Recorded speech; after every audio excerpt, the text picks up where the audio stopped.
ಬಿಜೆಪಿಗೂ ಭಿನ್ನಮತಕ್ಕೂ ಅವಿನಾಭಾವ ಸಂಬಂಧ.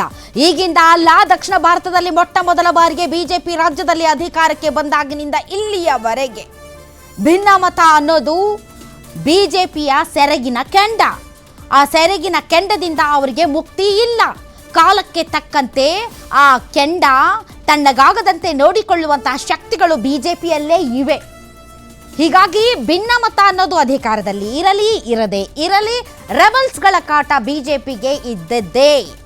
ಅದು ಯಡಿಯೂರಪ್ಪನವರ ವಿರುದ್ಧ ಇತ್ತು, ಈಗ ಅವರ ಮಗ ವಿಜಯೇಂದ್ರ ಅವರ ವಿರುದ್ಧ ಇದೆ.